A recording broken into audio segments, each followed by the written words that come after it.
Hello everyone, welcome back to my YouTube channel.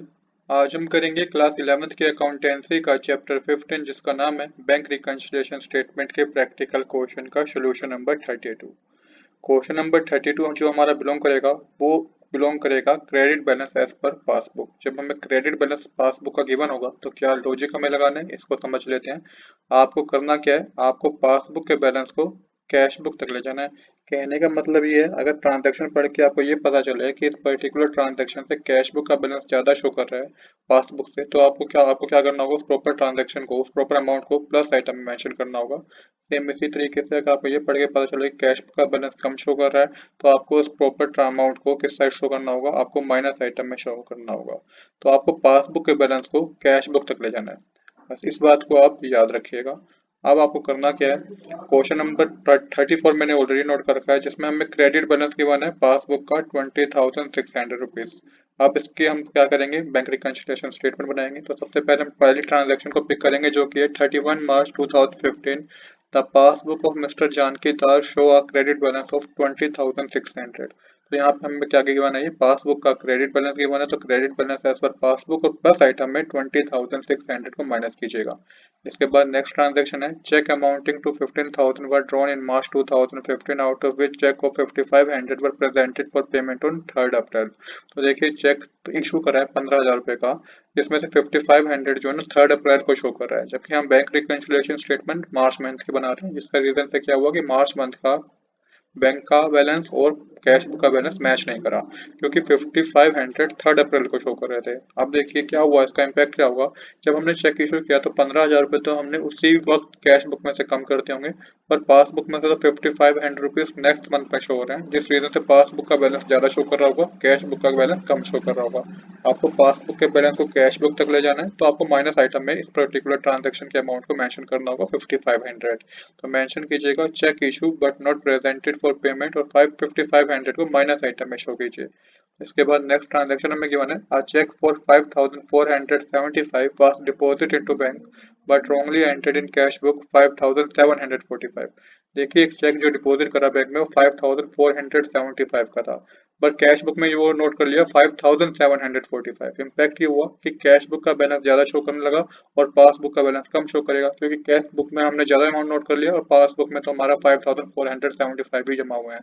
तो impact ये हुआ कि कैश बुक का बैलेंस ज्यादा शो कर रहा था, पासबुक का बैलेंस कम शो कर रहा था। पासबुक के बैलेंस को कैश बुक तक पे ले जाना है आपको, तो प्लस आइटम में आपको इनका डिफरेंस मेंशन करना होगा। तो मेंशन कीजिएगा ऐसे, amount of cheque wrongly entered in cash book 5,745 में से माइनस कर दीजिए 5,475, और डिफरेंस जो आएगा वो 270 का होगा, जिसको आपको प्लस आइटम में मेंशन करना है। इसके बाद नेक्स्ट ट्रांजैक्शन जो हमें गिवन है, a cheque of 5,000 which was received from a customer was entered in cash column of cash book in 2015 but was omitted to be bank.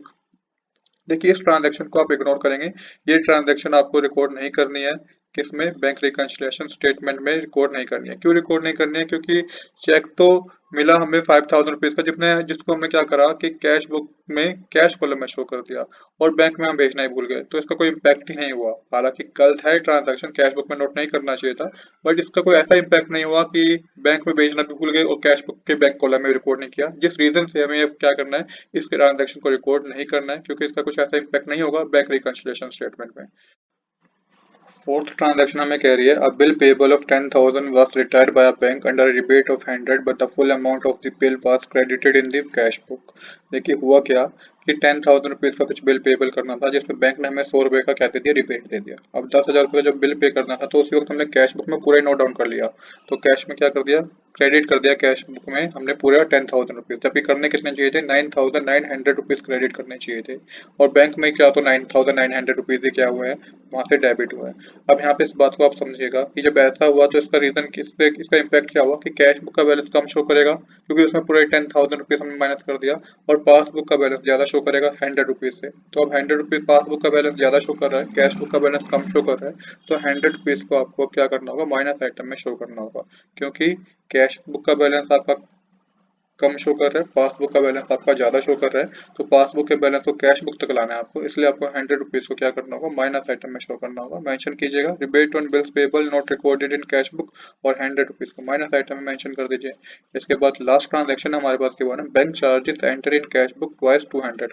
अब बैंक ने चार्जेस लगाए हैं जो कि हमने कैश बुक में 2 बार एंटर कर दिए हैं। इम्पैक्ट ये होगा कि कैश बुक का बैलेंस कम शो करेगा, पासबुक का बैलेंस क्या है, ज्यादा शो करेगा, क्योंकि हमने बैंक चार्जेस को जब 2 बार अपने कैश बुक में मेंशन कर दिया है, तो कैश बुक का बैलेंस कम शो करेगा पासबुक से। तो इसका रीजन ये हुआ कि कैश बुक का बैलेंस कम शो हुआ, पासबुक का बैलेंस ज्यादा शो हुआ। पासबुक के बैलेंस को कैश बुक तक लाना है, तो 200 रुपए को आपको माइनस आइटम में मेंशन करना होगा। तो जब आप 200 रुपीज को माइनस आइटम में मेंशन करेंगे, तो ये आपका मैच हो जाएगा, टैली हो जाएगा। तो मेंशन कीजिएगा bank charges enter twice in cash book, और 200 रुपीज को आप किस तरह मेंशन कीजिएगा, माइनस आइटम में मेंशन कीजिएगा। अब यहाँ पे आपको क्या करना है, यहाँ पे आपको टोटल करना है, तो टोटल आपका प्लस आइटम का ज्यादा होगा जो कि होगा 20,870, जिसमें से आप 5500, 100 और 200 को माइनस करेंगे, तो ये आपके पास जो आएगा वो आएगा debit balance as per cash book, और प्लस आपको माइनस आइटम में 15,070 रुपीज मेंशन कर देना है। जब 20,870 में से इन तीनों को माइनस करेंगे तो 15,070 रुपीज ही आएगा। अब आपको क्या करना है, अब आपको टोटल कर देना है। यहाँ पे हमारे debit plus item minus item दोनों इक्वल आ जाएंगे। तो आज के लिए इतना ही। I hope you like this video. If you like this video please to subscribe this channel. Thanks for watching.